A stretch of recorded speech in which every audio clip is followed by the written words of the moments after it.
Hi, my name is Katie with Vivere Designs by Kate. Today I'm going to walk you through a wispy sky and some colorful cliffs. First you can see I laid down some isopropyl and then my blue, I believe that is denim, and I'm blowing it out with my air compressor, going back and forth to get the effect of clouds and just a real pretty wispy sky. Next I'm laying down more denim to lay in some water. I'm going to work on a nice straight line, which to be honest is not the easiest for me.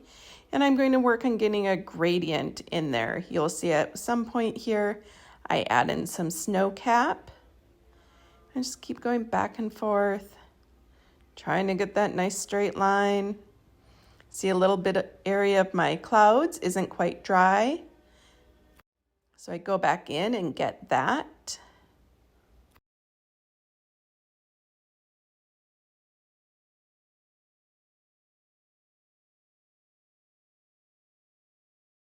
So it looks like I did not actually add some snow cap in.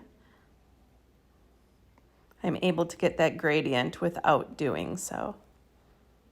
The next thing you'll see me do is tip that painting up on edge, and I've got my pitch black. Here we go. I'm just gonna run it along the middle of the painting where I want my cliffs to be, and you'll see it pouring down the painting. There we go. Thinking about where I want the top of that cliff to be. I'm letting it just pour down the page. I then go in with some isopropyl on top of it to get more of the ink to flow down.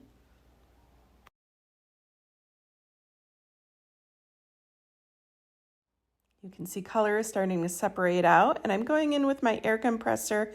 I want some of those wispy edges, and I want some swirls and twirls, because if you look at a rock cliff, a cliff face, it's not just all straightness. There's swirls and wispy bits. Up north in particular, which this represents, there's lots of moss and lichens growing. So here you see I'm adding some green. You'll also see some orange show up later. I think that's another shade of green. That looks like it's maybe rainforest. Now I'm taking this rubber spatula and I'm just chunking it in.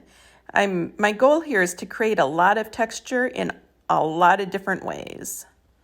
So that's what I'm doing.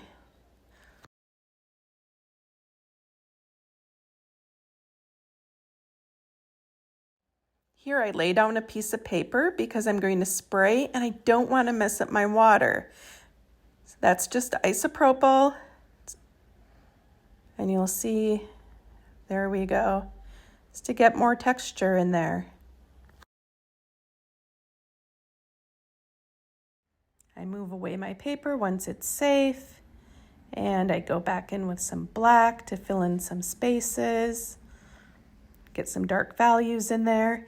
It's really an intuitive process at this point. There I'm pouring some pitch black on it. I don't have a particular plan in mind. I just know I want some super colorful cliffs and a lot of different textures so that they're interesting.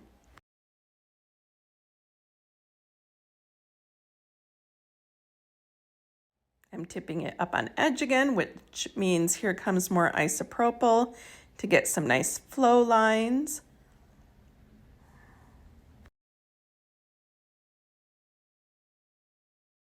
See how the isopropyl just pulls those colors and blends those colors.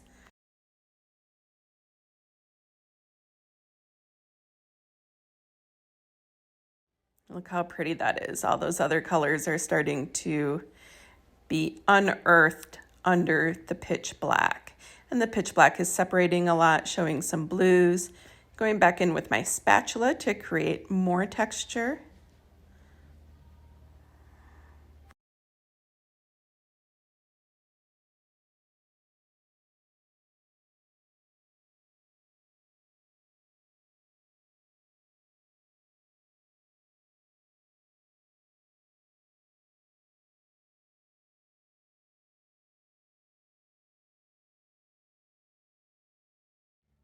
There's the airbrush again. I'm gonna dry it and get some swirly twirlies on there.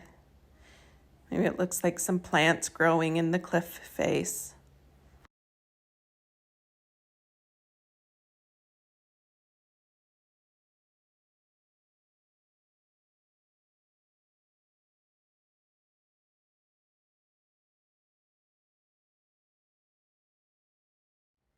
Here I'm adding some texture with a brush that's got an uneven edge to it. You can see, oh, there you can see it even more clearly. A different one with uneven bristles. It's got some orange on it.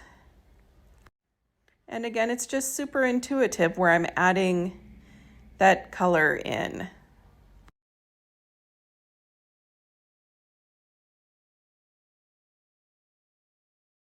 I laid the paper down because I actually took that orange and spattered it. It was off screen as I did it, so that part did get cut out. Here you'll see I moved the paper because I'm going to spray again on the other side. You always want to protect your sky and your water because I guarantee if you don't, it's going to end up speckled. In fact, here you can see I've got a couple speckles and I've just got a super dry brush. I'm going to go in and wipe it away, and at the end you won't even be able to tell that was there. Here I'm imagining where my pine tree is going to be, trying to visualize it and place it in my mind. I do use pitch black with some deep green in it and just a nice thin brush, not too thin though, because the evergreens up on the North Shore have some heft to it. They're not super wispy looking, at least not when you see one out in the horizon. The top goes a little bit weird at first, but I do eventually straighten that out. I'm going to speed up the tree here, but you'll see I kind of jump around on the tree because I want to be real sure that I don't make it super symmetrical.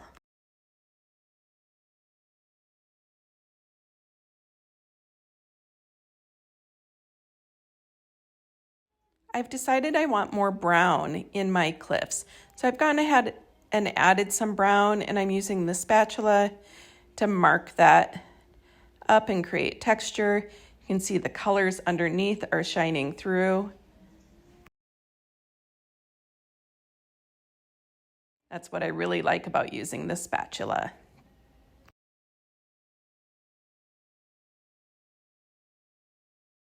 Here I'm going to do it on the other side.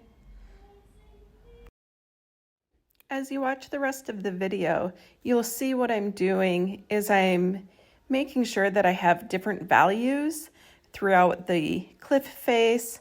I'm adding some warmer browns in there, just laying the ink right down on the painting and going in with my spatula. At the end, I'll show you the finished painting.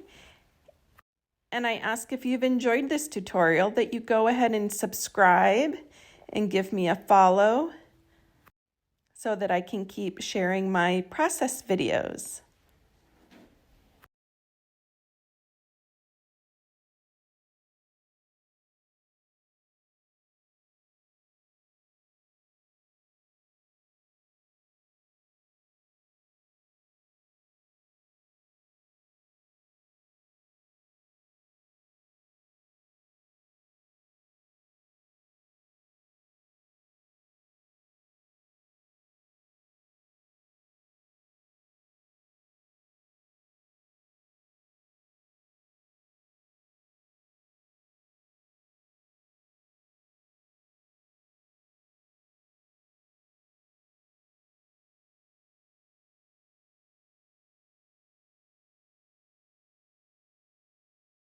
Here I'm nearing the end, and you can see beautiful blues and oranges and greens and yellows, browns and blacks in the cliffside. Thank you so much for watching. Don't forget to subscribe.